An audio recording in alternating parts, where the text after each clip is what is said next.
Today I have Lexi Boreham with me, and I'm just really excited to have another human being on the podcast with me. I connected with Lexi initially because she always used to message me about my podcast, which I know she found really helpful. And I have been following her online as she shares her journey recovering from long COVID. And I just really love like the down to earth, authentic content that Lexi shares. And I think you posted something recently, Lexi, and it was just, I think it was like a very ordinary post just about something that was going on in your life. And I really connected with it. And I just thought it would be so nice just to have someone on the show to paint the picture of recovery. Because sometimes if you look online, there's often people who are trying to sell you something, like me. And they want to paint this like amazing picture of recovery. Look what's possible. And I think we do need that, but we also need the sort of in the trenches stuff and information, because it's such a lonely journey. And when people are really sharing the ins and outs of their experiences, I think it helps people feel less alone. So Lexi's here today really just to share, for us to have a very relaxed chat, like just a conversation about all the ins and outs of recovery. And yeah, I'm sure there will be things here for the listeners to connect to and things that will resonate and just, help you feel less alone on your journey. So very long intro, but welcome, Lexi. Thank you so much for making the time to be here today. Thank you so much for inviting me. I'm so excited. It feels quite full circle because, like you said, when I was first unwell, this podcast, I think you had just started it. So it was really good timing for me. And I was just listening to episode after episode, slowly unraveling what might be going on. And it was so, so helpful. So I'm so excited to be here. Oh, yeah, no, it's wonderful to have you here. And yes, it does feel like a little completion of sorts, to be on the show. And maybe just as a starting point, to just give some background on your experience. I've already mentioned that you had long COVID, but I don't know, obviously whatever you feel comfortable to share, if you want to just say a little bit about like when that happened, because I think it was quite early on in the sort of pandemic days, and just what sort of that experience was like, because I'm sure it was probably quite blindsiding in the beginning. Yeah. So I think the reason I resonated with your podcast so much is because your experience of sort of health was so similar to my own, sort of through my 20s, really just going hard at everything, work, exercise, socializing, and cramming as much in as possible, and constantly being in a sort of cycle of burnout. And I was 29 when I got long COVID. I was a lawyer. I still am a lawyer. And I was, very active. I had COVID a few times, completely asymptomatic each time. And then a few months after my third infection, I just woke up one morning and felt like I had been hit by a ton of bricks. That fatigue, that brain fog, which everyone listening to this will probably know how that feels. And that was in September 2022. And as I had always done, tried to push through, kept working, kept exercising, tried to snap out a bit by exercising and working harder. I don't know why I thought that would work. And then eventually in November 2022, I was signed off work for 2 weeks, which says it all about what my mindset was. And I was then actually off work for 2 years. And those initial stages it's a bit of a blur, to be honest. I think a lot of people who have been in this place know what it's like, where every day is a real struggle against your body. And the fatigue was just so heavy. I was sleeping 16 hours a day sometimes, not eating, not drinking, because I couldn't get out of bed. And I had all kinds of symptoms. So a lot of my symptoms were dominated by gut-related symptoms. I was really lucky not to have neurological symptoms. I know that those can be incredibly debilitating. So gut, nausea, migraines, insomnia, depression, bit of anxiety. too many to really remember, and later developed lung and heart complications as well. And so those 2 years were really, it was just trying to get by every day and just trying to recover any small percentage of health. And then over the last year or so, I have felt a sort of weight lifting in terms of my health. And I've had a really beautiful expansion of energy so that I can exercise a bit more in obviously a very sustainable, gentle way. And I am working again. And really exciting is I am in the office 2 days a week now, just for 4 hours each time. But that feels like a monumental milestone because it didn't feel like I was ever going to be able to be in the office again. So yeah, that's where I am now. And I've seen your posts about going back to the office, and it always amuses me because you seem like genuinely so excited that you can go to work. And I cannot, I'm such an introvert. I cannot think of the comprehend working in an office just sounds miserable to me. But I'm so pleased that you can have that. It's so funny. One of my friends, I said, I'm exhausted at the moment because I'm going into the office. And she was outraged. She said, why are they making you go in? Don't they know you struggle with energy? And I said, no, it's a good thing. I love it. It's giving me a sense of purpose. It's giving me a bit of socializing. It's getting me out of my flat. I think living by myself as well, it's especially important to have that routine and outside contact. Otherwise, I'm just at home alone all day. And I think I spent a lot of my most unwell days in my flat alone. And I think it's quite nice to sort of break free of that and not go back to being really insular in my flat. Yeah, I think that there's definitely something to be said for having somewhere to go. And I mean, even though I am very introverted, I still I go to the beach in the morning, and then I call them my beach friends, like all the people who are also going to the beach in the morning. And then we have a little chat and then we go to work. But yeah, I think you do need something, especially when you spend so much time alone. Yeah. Tell us a little bit about when you first got unwell. I appreciate because you were coming at it from such a different position that I was coming at it from when I got unwell, because I was already working in the health space. There was sort of this awareness of certain things. But when this happens to someone who's maybe not in that space and you're trying to comprehend what's happening, how do I get support, what is possible for me? What was all of that like to navigate? It was really scary. We're so used to dealing with acute illness and the timescales of acute illness.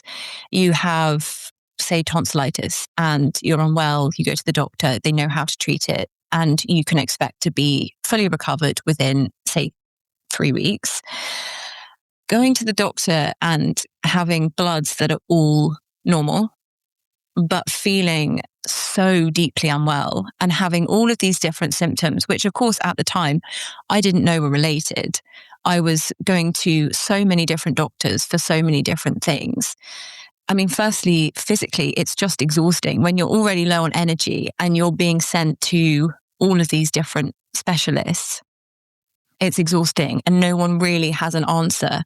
It's incredibly frustrating.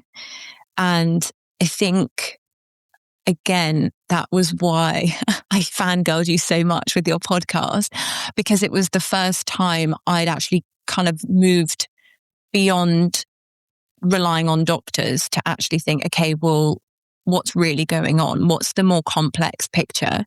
And I love biology and kind of biochemistry. I find that so interesting. And I love the explanations that you gave that gave me the information about what might be going on in my body, which is actually far more complex than just, here's some iron supplements, hopefully this helps. So yeah, I think once I started to understand that it was probably more of a chronic fatigue burnout, that was helpful. And that actually meant that I got a referral to see a kind of long COVID chronic fatigue specialist. And that was when I had more detailed bloods. I was diagnosed with long COVID and I was given a bit more information about what it was that was happening to my body.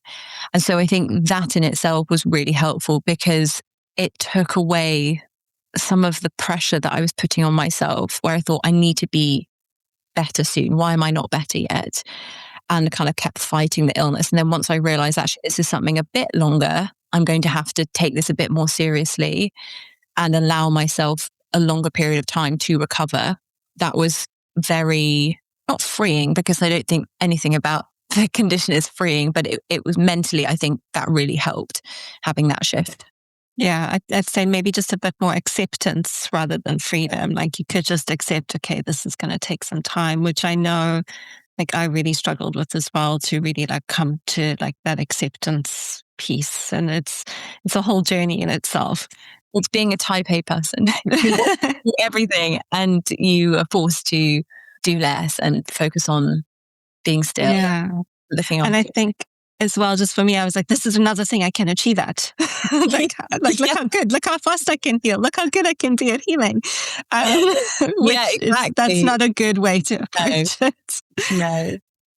So once you kind of reach this more like maybe acceptance, maybe surrender, like this is a long-winded process, I'm going to have to take it one step at a time. What were some of the things you found supportive? And obviously just here, I just want to say for listeners, like everybody finds different things supportive. So this is not a prescription, but it's just your experience. A lot of what I found the most beneficial was actually not in the kind of supplements and whatnot that I tried. It was in quite literally the kind of support network that I built for myself. And I think it was around that time when I was finding acceptance that I realized I needed to be serious about implementing boundaries, about saying no, asking for help, and being really honest with family and friends about how I was feeling and asking for their help. And actually, incidentally, this is about the time that I set up my Instagram page. And that was to find a bit of community because I felt so lonely. And I think it's really difficult when you feel like you're the only person in the world who's going through this. It's hard because you're so hard on yourself. You see everyone else around you going about their lives and you feel like you've done something wrong. And that I think being hard on yourself is not helpful. And so finding other people who were going through similar experiences, who were very similar to me and had lived their lives in a similar way, I think that was incredibly helpful. And finding a few really good friends who were going through the same experience where we could back and forth on ideas, emotions, thoughts was really helpful, just to have that sort of sense check of I'm not alone in this and it's okay. That was really helpful. Did you ever feel, this was always like in my journey, I was very actually cautious of overly connecting with other people who were unwell, because I also didn't want to get pulled down by maybe some people's belief systems and things like that. Did you generally find, because I think you've changed your Instagram handle now, but it used to be positively fatigued. So you went in with a very sort of, there was that positivity coming through from the very beginning, but was there ever a sense of maybe that you could sort of end up like spiraling in sort of some sort of negativity? Yeah, and I think it's such an interesting area because ultimately everyone who has chronic fatigue, long COVID, ME, any kind of chronic illness is in the same boat, but there's so many nuances within this kind of sphere. There are so many people who are extremely severe, some people who are more mild, and then some people are kind of in the middle, which is maybe where I'd put myself. And then within that, you also have different personalities and the way that people approach the world, the way people see the world, different values, etc.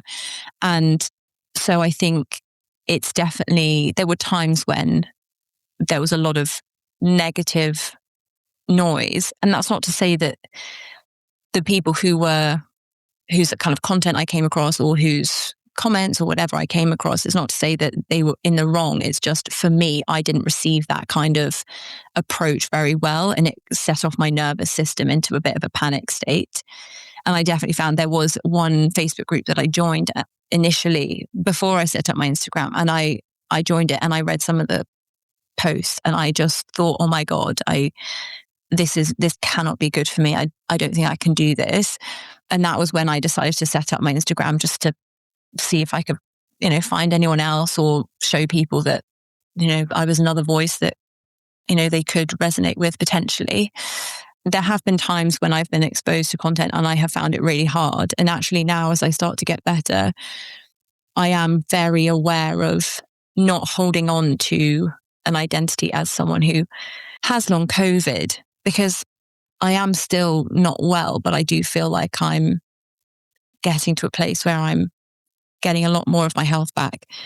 And it's just this hard balance between moving forward, but also not trying to completely dissociate from it, because ultimately I do still need to look after myself. I don't know if it really answers your question or makes any sense. It doesn't matter. It's all good stuff. But I really just resonate with what you said. I think there's still there's something I think about a lot, is because before my illness, I was so disconnected from myself in so many ways. Some of those ways I'm only even now uncovering at this stage. And so there's I never really knew what I needed before. Not completely. I mean, obviously I was an adult kind of functioning in the world, but the degree of how I understand my needs now is so different to what it was before. And does that make me unwell? Or does that make me more connected? And what's the difference between the two? And then how do you defend your needs without feeling like it's some kind of pathology? And so this I don't have the answers, but that's something I think about a lot. And it's how do we, coming back to what you're saying about not identifying as someone with long COVID, but then still that awareness of your health needs taken care of.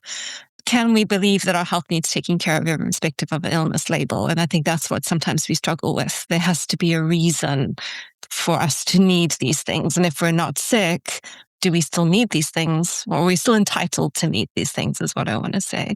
Yeah, it's so interesting you say that, because that's something that I'm struggling with at the moment. I think when I was unwell, it was so easy to put boundaries in place and say no, because I physically didn't have the energy, and everyone understood why I was saying no and putting those boundaries in place. And as I have got more energy and I can do more things, I still have this need to justify why I'm saying no. And actually, I have had tendencies to go through weeks where I've said yes to so many plans because I want to, and I'm excitable and I just want to do everything, but actually have ended up having to cancel them because I'm still not well enough and because I want to protect my health. Yeah, it is interesting why I don't feel like I can just say no in the first place and not have to justify it, not have to give long COVID as a reason for saying no, but just say, no, I can't do that. I don't have time or energy, or no, I don't want to drink because, I've had long COVID. I could just not want to drink because I'm an adult with free will, and that's completely okay. Mm. So it's interesting. It's definitely something that I'm grappling with at the moment. Yeah, I always say, I believe that this healing journey is forever. I think that there's always another layer. And that's probably more speaks to my personality, as I'm someone who will always go deep with things. Whereas I think some people will feel well and they just sort of move on with life. And I don't think I'm ever going to be one of those people, but there'll constantly be these things that you come up against if you're that way inclined to, continue to have to work through. But I know I took you down a little bit of a rabbit hole. So was there anything else? You mentioned the importance of community and finding those spaces where you could really connect with people in a similar place to you in a positive way. Was there anything else that was supportive for you along the way?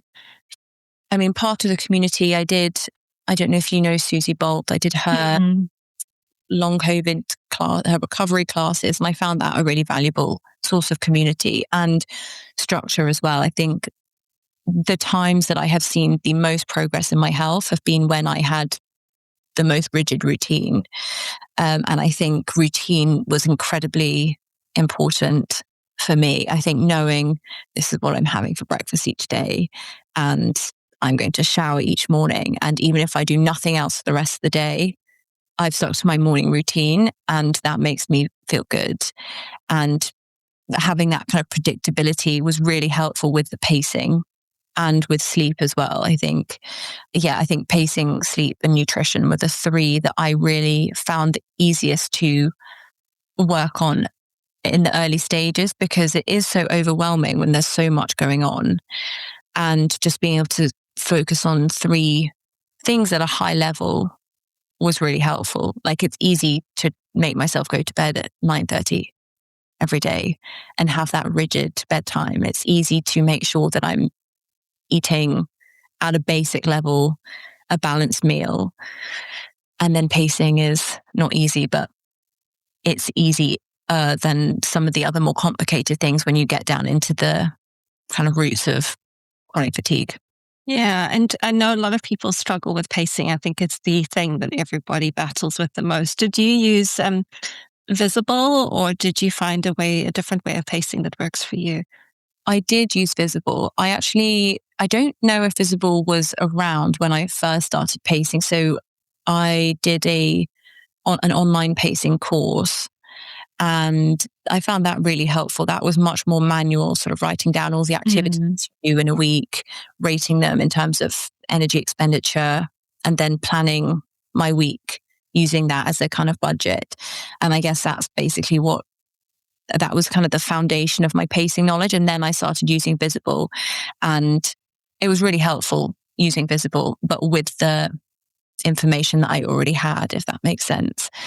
That was helpful because I do get into a kind of hyper flow state sometimes when I'm doing something, and I know what that's like. well, yeah, I think so. I think so many people do. Even if I'm just hoovering the house, like I would say I'll just do one room, and then suddenly I've done the whole house, and I'm lying on the floor unable to put the hoover away because I'm so exhausted. And it's that sort of thing where my phone would buzz and say, "You've been in your exertion zone for 5 minutes now. Take a rest." And that was where it was really helpful in just forcing me to rein myself in.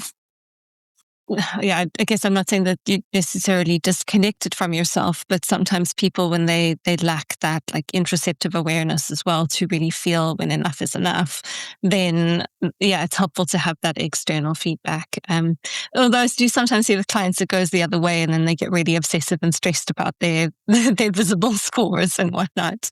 Yeah, so I actually stopped using Visible last year, partly because I was exercising again. So I was using my sports watch, and that was helping me a bit more. And I just thought I can't have 2 different sources of data. I think I just need the one. And also I wanted to make sure that as I go back into the world, like you said, I'm in my body and I can receive the signals live from my body and make sure that I'm not relying on a device too much as I start to do more things again. And, I might use it again. I don't know. But for now, I think it's quite nice for me just to kind of stabilize and enjoy not focusing too much on pacing. Yeah, I think that's there's also something to be said for it's okay to pick things up and put them down again and then pick them up again. Sometimes, we always say you do have to be consistent with things, but I think once you have been consistent with something for a while, to be like, I'm going to stop that and try it this way and see how that feels. And that kind of flexibility is a bit more like gentler, I think, on our nervous systems as well. Yeah. Has there been anything that like really wasn't helpful or like just really didn't resonate with you? And maybe thinking of some of the things that are more sort of very popular with this idea of like discernment and working out what works for you and what doesn't. I've been quite selective about what I have done. I never did brain retraining.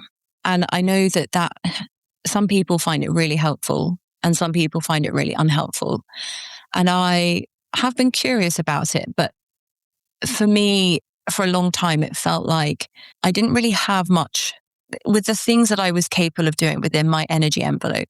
I didn't have fear or anxiety about those things. And so I just didn't feel like brain retraining was something that would suit me. Like you said, healing is kind of in phases. And I feel like I'm in a place now where I've seen a lot of improvement, and I'm lucky that I have. And I am looking how to get the next 10%, and whether brain retraining might be something particularly around exercise. And I think you talked about this a little bit in one of your episodes on getting back into exercise, and whether brain retraining now would be helpful for me in that specific context of like how to really get going on exercise again. But yeah, that was one thing that just didn't resonate with me at all. And now I'm wondering whether maybe that is going to be something that's helpful for me.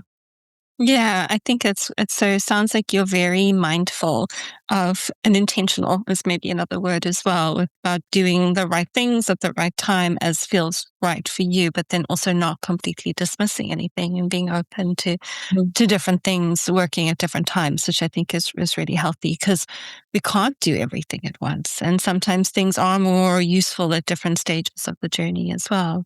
Yeah. And I think in the first 5 podcasts you did, you do talk about making sure that you don't just start all supplements at once because you have no idea what your body actually needs. And also if you start taking or doing loads of things at the same time, you have no idea what's effective. And I've always tried to keep that in mind. So try 1 or 2 things at a time rather than doing it all at once and then having no idea what's actually helping. It's been so long since I recorded those episodes. I'm like, did I say that? That was quite good of me. Yeah, it's So, fantastic. Honestly, it's yeah. fantastic episode. So good.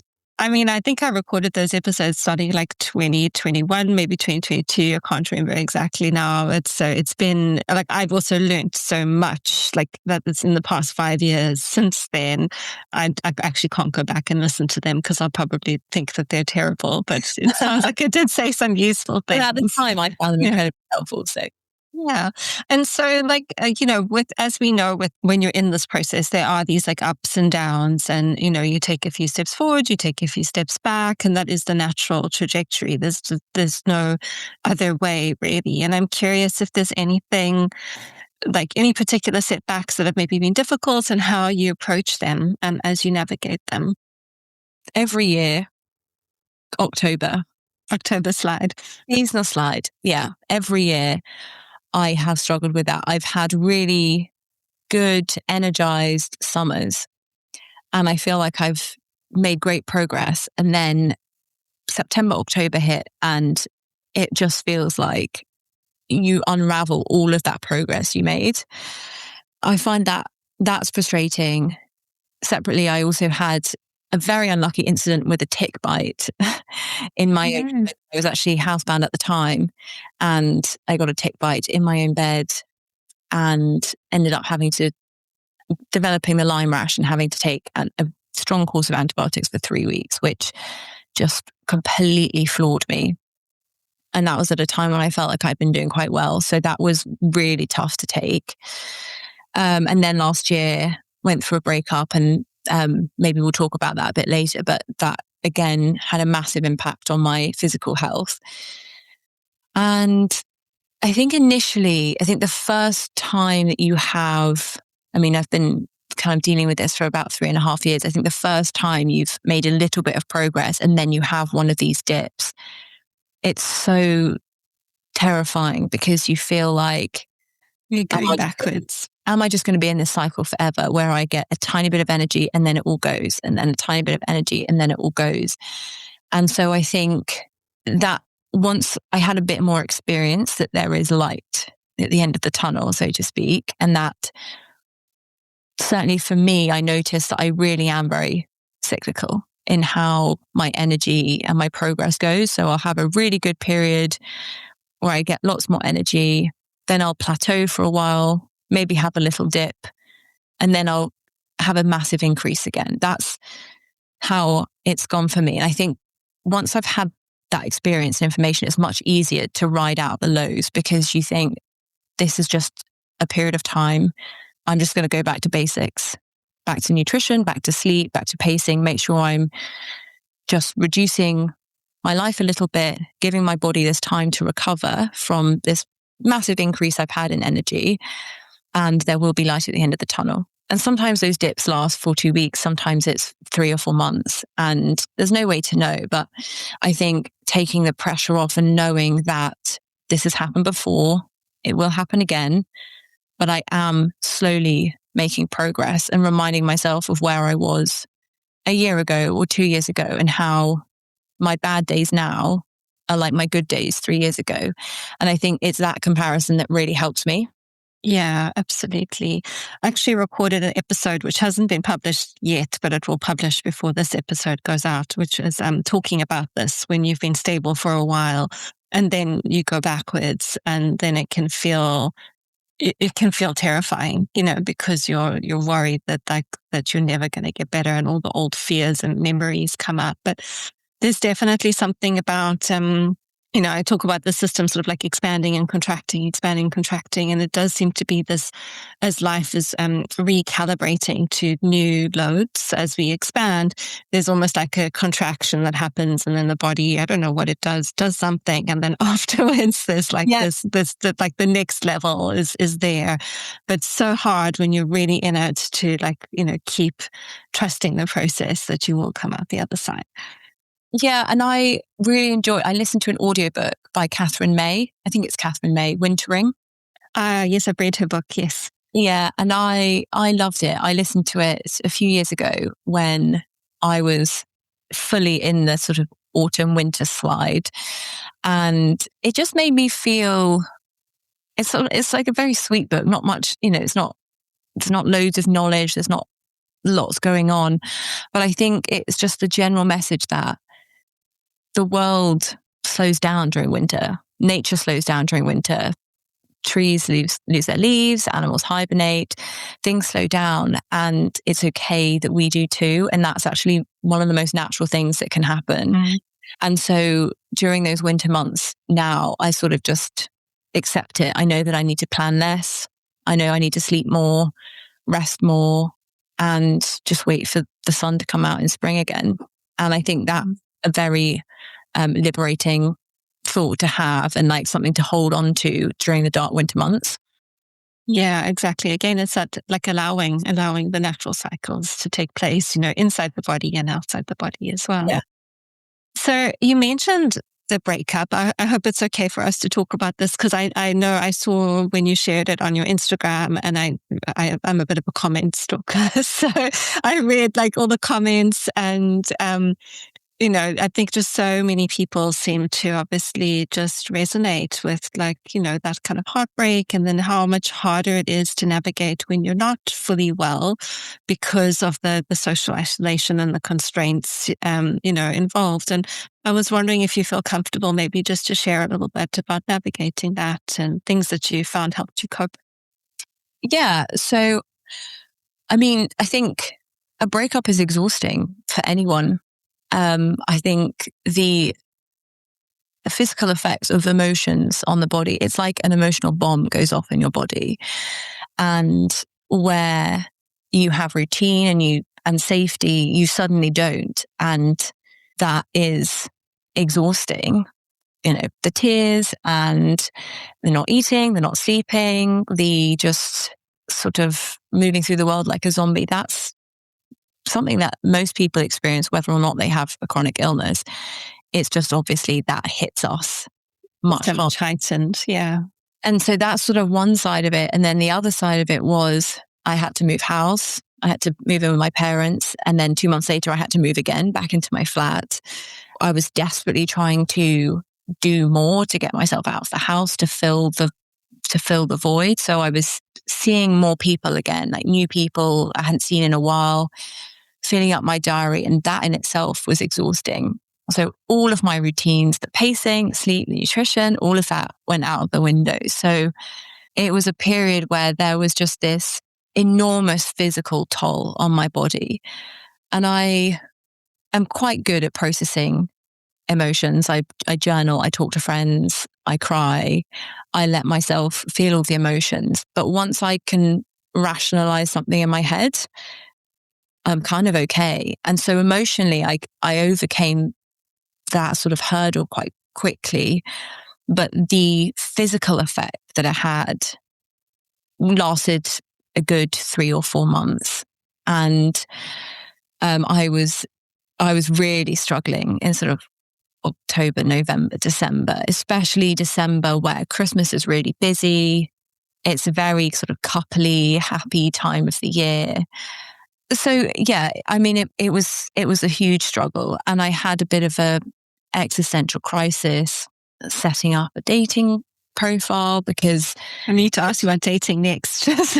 well, yeah, okay, well, we can come on to that. But yeah, I think one of the things that I found was, and this is another thing, it's like this before and after me, it's this sense of identity. And my ex, he knew me before I was unwell.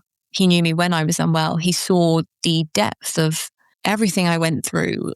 And whilst family and friends saw that, they weren't living with me. And I lived with him for a few years while I was unwell. And he saw that everyday struggle, the emotional ups and downs, physical ups and downs. And I was really fixated initially on the fact that I didn't have that person anymore who knew me before and during and had seen everything I'd been through. And I think that was a thought that I really struggled with. And I'm fine with it now. But at the time I found that very difficult. I think because I felt like maybe it was almost like, was all of this real if someone wasn't there to witness it? Like, he was the person that was there to witness it. And if I don't have that person I can go to and say, oh, remember last week when I was feeling down about this, or this happened to my energy, that person who really knows everything, I didn't have that anymore. And it almost felt like, well, was all this just not real? And then the kind of self-doubt over, would this have happened had I been healthy? Would the relationship have ended sooner? Would it have not ended at all? It just raises a lot of questions, I think. And I did a lot of soul searching and introspection and therapy to kind of help me get through it and remind myself that I'm okay. Yeah, gosh. And how did you find it just in terms of adjusting to being on your own? I know you moved in with your parents for a bit, so I guess you did have that sort of like cocoon of parental support while you were maybe navigating some of the bigger emotions. But then moving into your own flat again and then just being on your own, I guess adjusting to having to do everything for yourself, that could also be a really big adjustment. Yeah, that was tough. I mean, my parents, especially my mom, she's, I don't know how she does it. She is a superwoman, and she is so generous with her time. If I need anything, she would be over here in a heartbeat. But yeah, the initial kind of month, I'd say, living alone, it was just constant trips to the shops, like to buy food, making food, washing up, doing the laundry, hoovering, tidying it. And I hadn't quite found a routine and a rhythm. And I think once I had found that, everything became a bit easier. And I think reminding myself that there's no shoulds. I don't have to hoover, twice a week. I don't have to wash up my meal immediately after cooking it. I can leave it in the kitchen if I don't have the energy to. And just reminding myself that the only person in this flat is me, and no one else is going to see if I leave my dishes for a day or two. And whilst I hate that because I'm a tidy person, it doesn't matter. And my energy is what matters. And I think finding that routine and a bit more of a flow has really helped, because the physical effect of all of these things. I've been in this very cozy sort of cocoon where my partner had done a lot of the things around the house and there was very little for me to worry about. And then suddenly having to do everything alone again, it's a massive transition. And I think it just takes time to adjust. And I think it's a massive transition for anyone anyway, let alone someone with chronic illness. So I sort of remind myself of that this is not a unique thing that I've experienced, and other people have had it too, just maybe to a lesser extent if they're not unwell. Yeah, absolutely. And so moving on to dating. So this is something we haven't talked about. We haven't talked about breakups and dating on the podcast. So I'm just curious, and obviously just share what you want to share. I know you will, but how you've kind of navigated that. Like, I guess this, and I don't want to name your experience, but I might imagine that this is it's easy to sort of adopt what's happened to you as part of your identity. And then you're going into meeting new people. And how do because you talked about losing that witness that you had. And now you're meeting new people, and how big a part of this experience do you share? And yeah, talk more about that. Honestly, I never done online dating. So this whole thing was just new to me anyway. But I set up a profile and had a full-on existential crisis because I don't know if you're familiar with, what dating profiles look like, but you share pictures of yourself and you share a few prompts. So like things you like to do on your weekends, what you're looking for. Some people approach it in a funny way. I wanted to approach it in a slightly more sincere way because I'm looking for someone serious. Yeah. And I spiraled because I thought, well, the old me loved cycling and running and doing loads of active things. And that's what I find attractive. Like that's an attractive quality. That's sort of, even if I can't do all of those things anymore, that's a large part of my personality, that kind of get up and go attitude. And that's something that I find attractive. So do I want someone who's like that? But then my energy can't keep up with that. And is it false advertising if I portray myself as someone active when actually I can't be really active at the moment? And so I sort of was in this place where I just had no idea how to portray myself, whether to go, slightly more on the like, I like to stay at home and read and I want someone I can chill on the sofa with, but then I didn't want someone who wasn't active. And so I just sort of started spiraling. I didn't want to portray myself as someone that I'm not. And then, it took me a while. And then actually I realized people can take me or leave me. Like, if they start talking to me and they find out that I actually can't do all these things, that's fine. They can move along and I don't need to be worried about the judgment of someone I've never met. And if they judge me for it, then they're not someone I want to be with anyway. So exactly. I think switching it around and thinking, actually, no, I'm not just, advertising myself. I'm also looking for someone and I want to know that someone can handle the fact that I've been through this thing and it's ongoing. And so, I had some really positive experiences. I have spoken to some friends who had some negative experiences with sharing with dates about their chronic illness, but I was really lucky and I brought it up either early on the first date or before first dates just to say, like, I've had long COVID, I've been unwell for a few years. And the responses were always really genuine and kind and just like very supportive. And I think that restored my confidence a bit because I thought actually people don't necessarily care. What they care about is the person rather than what you're capable. How far you can cycle on a Saturday. Yeah, exactly. That was me bringing my old assumptions. I used to focus so much on achievement and that sort of thing. And I don't even care about that anymore. So I don't know why I was getting so worried about it, but I think I almost needed it as a reset as to like who I am now, what I'm looking for. And it was a bit turbulent at the time, but I feel like now I'm really comfortable and I've looked into like what are my values and what do I want to prioritize and who do I want to prioritize. And I'm seeing someone now and so exciting. Yeah, he's so lovely, so caring. And I'm just incredibly happy. So oh, that's so wonderful to hear.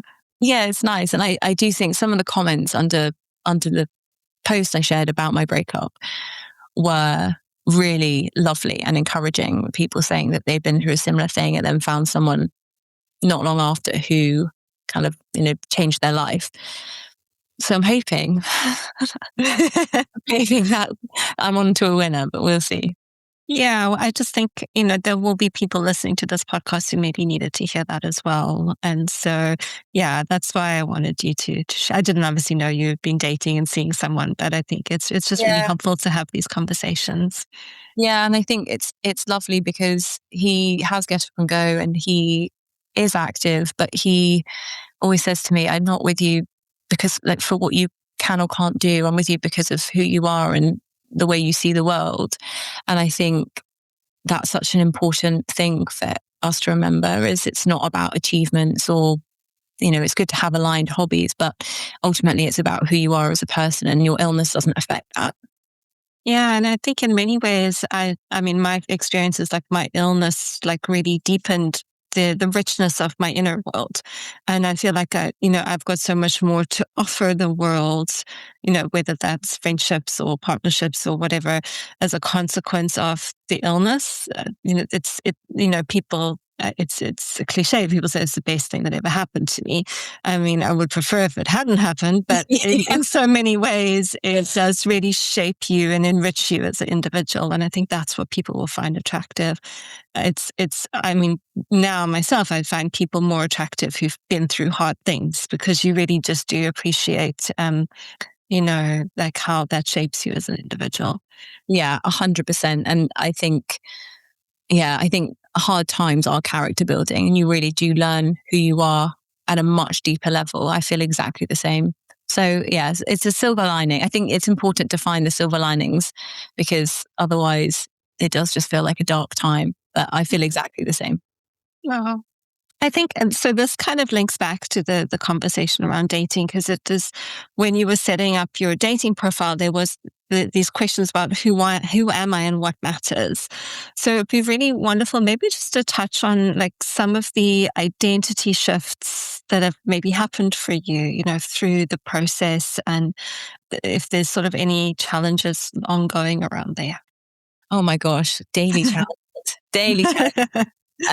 Yeah. So before I was unwell, I was super focused on what I had achieved, what I could achieve. It was all about, how much I could do, saying yes to things. And I was moving through the world, doing all of these activities and hobbies that in theory I loved and enjoyed, but I was doing way too much that I wasn't really able to enjoy any of them. And that's not to say I didn't have enjoyment or happiness, because I did, but I just wasn't mindful in the way that I did the things I loved. And there was no balance at all. Like rest was like, what's that? It didn't factor. And I've moved on to a place where I just don't focus on achievement in the same way. I don't focus on the things I can do or should do or am capable of doing. And I just don't find that kind of approach impressive anymore. I'm so invested in living a balanced life and focusing on what makes me happy and what aligns with who I am, rather than just picking up something new and running with it. Just taking a moment to work out if it actually aligns with me, if it brings me a lot of joy and happiness. And then if it does, making sure that I'm balancing it with rest. And I think that's a much, much healthier approach for anyone, but definitely for me. I have a tendency I have quite an obsessive personality. So I have a tendency to get really hooked on something and then go all in. And that's great if it's one thing. But if you're doing it with 5 different hobbies, there's just no time for rest and enjoyment and wellness. And so how do you rest? How do I rest? I rest in lots of different ways. I have, on the one hand, lots of kind of restful practices. So yoga nidra, I love yin yoga. I do 2-3 times a week. And for people who don't know what that is, it's basically just stretching deeply on a mat in a warm, dark room. Meditations, breath work. And then I also have slightly more active rest where I might be reading, or I have comfort TV, which I love. I love that term. No one's ever used that term before. Comfort TV. That's a bit for me. So it's the things that I've watched before, or a TV show where it's not going to stimulate me. Nothing scary is happening, nothing intense, nothing dramatic. It's just, I always think of it as TV that you don't really have to watch. Like you could be pottering around at the same time and you're not going to miss anything. So like for me, it's Friends, Gilmore Girls. I've been watching this TV series called Younger, which I love. And it's just shows like that where it's very gentle, it's calming, it's mostly positive, and I can just sit on the sofa with a cup of tea and enjoy that for 40 minutes. So yeah, I mean, that's sort of what I tend to do. And now I'm lucky enough that I can do even more active. I wouldn't say it's necessarily rest, but sometimes it's rest for my brain. Like when I'm sewing, for example, I find that incredibly therapeutic. I'm not worrying about things. I'm sitting down. I'm just stitch after stitch. It's very engaging and it just switches my brain off. And I do find that sometimes important. So yeah, I think that's most of the ways that I rest. Yeah, I think those are some really good ideas. I'm also a very good napper, so I nap as well. Like that's super easy. I do love a nap. Yeah, I'm Power nap. Yeah, power nap. Love a power nap. So yeah, that's kind of what I do now. Okay. Yeah, it's interesting what you say about, because there are different types of rest, and this year I created like a GPT, a custom GPT in Chat GPT to like help me manage myself with my work, which has been really interesting. And one of the things that's been really helpful is like the GPT was able to identify, depending on what type of client I just work with, what type of rest I needed. So sometimes they'd be like, you need to actually stay busy, but just go like wash the dishes or just do something because you have to give some of the energy in your system time to settle. But then in other cases, like actually you need to contain your energy, you need to sit and like bolster yourself with cushions and like come back into your boundaries. So it's been really interesting just to explore how different types of rest serve us depending in the different situations. Yeah, and I think if you just do a blanket term like, oh, I need to rest now, or I need to allocate 2 hours to rest on Tuesday or something, I think sometimes that can feel daunting. Whereas if you think, okay, well, I'll do 40 minutes of deep rest and then the rest of the time I'll just do a slightly more active rest. And when I watch TV, it's not sitting on my phone scrolling whilst I've got the screen on and I've got my laptop on. So that's just overstimulation. That's overstimulation. Yeah, I don't want to be double screening. So yeah, it's interesting. Maybe I'll use Chat GPT for my own. It sounds like a great idea. Yeah, I mean, it gets it wrong sometimes as well. Like I have a horrific story about going to a passport renewal appointment with the wrong paperwork thanks to ChatGPT, which we won't go into. That's another podcast for another day. But be careful. Yeah, just be careful what you learn from the robots. Listen to your internal intuition as well. So I think, we've covered a huge amount here. It'd be really just great to like understand like what day-to-day life looks like now and like the ongoing challenges that you still have and how you're navigating those. Yeah, I feel like my life has blossomed a lot and I feel incredibly lucky. And I feel a lot of peace because I'm at a place where if my health never improved from where I am now, I would be okay with it. I still feel like there are things that I would love to be able to do that I can't do. But my life is rich enough now in things that it takes the pressure off. It's taking the pressure off my healing because I feel like if this is as good as it gets, I'm so happy with that. So that's one thing. Day-to-day life is, I would say, much more normal now in that I will probably be awake between 8 a.m. to sort of 9:30 p.m. And I some days have a nap or, I'll maybe meditate and fall into a nap or whatever, but I can be awake for all of those hours on a more regular basis without needing to have like a timeout, which was unheard of a few years ago. And I have a very rigid routine. So I do yoga 3 days a week. I go to work my 2 days a week. I work 3 days a week in total. And then I have sort of Monday and Friday are my off days. And I can kind of cook dinner every night, which is incredible. And I think super important for my nutrition as well. And I feel really lucky that I'm well enough to do that now. At the moment, I think I've shared this online.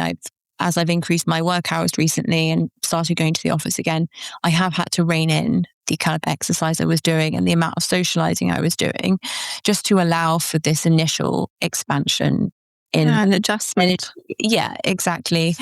But yeah, I'll see a friend once or twice a week, and then the person I'm seeing, I'll see him quite a few times a week. I find him so calming. So I feel like that's that's restful enough. Supportive. Yeah, Yeah. supportive rest. So yeah, I think there's not really much more to it than that. It's just doing a few things well at the moment, and I think that's bringing me a lot of happiness. And is there anything that's hard, that you do find hard on an ongoing basis? And often it is around boundaries, saying no, pacing, those are the normal things, but anything specific for you? Yeah, I think the boundaries is a big one. I think I mentioned that earlier. And it is just a constant reining myself in. That's always hard. And I think when you start, so going back to the office, I think in your head, you're like, oh, well, that's just 4 hours in the office. That's the time element. But actually it's not. It's the making sure your clothes are washed, making sure they're ironed, making sure I've washed my hair. It's like washing my hair 3 times a week suddenly, having washed it once a week for years, showering every day. It's like all these little things. And it's that remembering that adding in one small thing is actually adding in a lot of little things. So yeah, there's that. And then I shared a post yesterday, actually. I've been struggling a lot with, this is very specific, but with my skin, which suggests to me that something is not quite right internally. And so I've just been trying to work through that. And that's, I think, normal to have random little flares. And that's something healthy people have as well. But it's just something I'm super focused. I'm very tuned into my body. So when there's a change, I think I notice it and want to do something about it. So little things like that will crop up from time to time. But otherwise, it is really just around the pacing and boundaries. Yeah, I think it usually is towards the latter stages of the journey. And so you obviously have been on this really long journey, and there've been all these ups and downs and all these lessons learned. And I'm just wondering if there's any lessons in particular that have really stood out to you, the things that have really clicked and fallen into place. I think one of the massive things, which is not so much a lesson, is like a movement away from fighting fires with my health, moving towards wellness. And I never really sort of bought into the wellness thing. I was always very dismissive of it. And I think the moment something goes wrong and the doctors and medicine that we used to can't fix it, you realize how important the wellness is from a physical, mental, emotional, everything point of view. And I think for me, it's focusing on making your body well rather than just trying to eradicate the illness. And I think that's what's helpful. It's not, how do I get rid of long COVID? It's, how do I rebuild everything in my life so that I can kind of fly after I've overcome long COVID? How do I fly out into the world in the healthiest, happiest state? And I feel like that's the journey that I now focus on. And so although I technically still have long COVID, I see it more as a wellness journey now. And that's how I've tried to reframe it in my head. And that makes it feel more empowering rather than something you have to do. Yeah, rather than something on the back foot and I'm having to do. Yeah, exactly. Yeah, that makes so much sense. And just as we're wrapping up, if you were to sort of give a message, maybe, there's people listening to this podcast, they're all in different stages of their journey. So it's hard to necessarily give a message that resonates with each kind of stage. But if you could share something, just an important message from your own experience, what might that be? Just take it one step at a time. It sounds so cliche, but when your body has been sort of broken to the extent that it is, that you're really suffering from burnout or chronic fatigue, it's a long journey to rebuild it. And that can feel incredibly daunting. It feels like you're standing at the bottom of a mountain looking up. But if you just focus on one step, one thing you can do today, one thing you can do this week, one thing you can do this month, it slowly builds up without really having to think too much about it. And I think that's the key thing. One step, one thing to try at a time. Don't get overwhelmed with how much there is out there, because it is overwhelming. You can shut out the noise and just focus on what feels like it aligns with you and what feels like it's going to work with you. Yeah. Focus on the next step, not the whole mountain. Yeah, absolutely. And is there anything else that still feels on your heart to say today, or anything you want to say as we wrap up?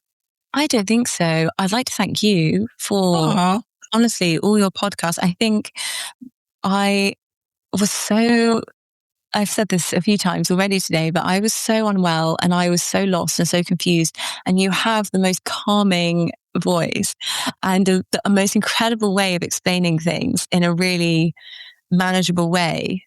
And it was listening to your podcast honestly set me out on a little journey that has got me where I am today. And I'm so grateful for it. And I'm so grateful for oh. you. So thank you. Oh, I'm really touched by that. Thank you so Oh, much. I mean, I say this all the time, like it is a lot of work to keep on making the podcast, but it's just when you hear how many people, say that it's helped them in some way, it really does make it worthwhile for me. It's a no frills podcast.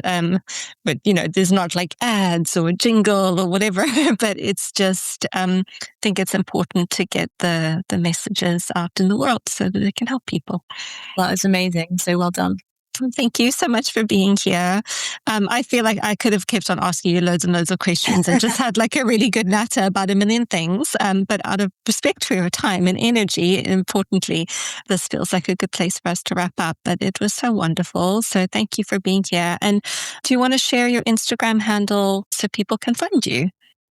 _ Lexi Sophie, LEXISOPHIE.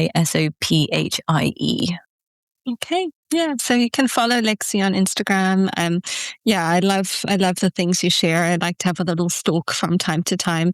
And I'm sure other people will appreciate the journey and all the resources. So thank you so much.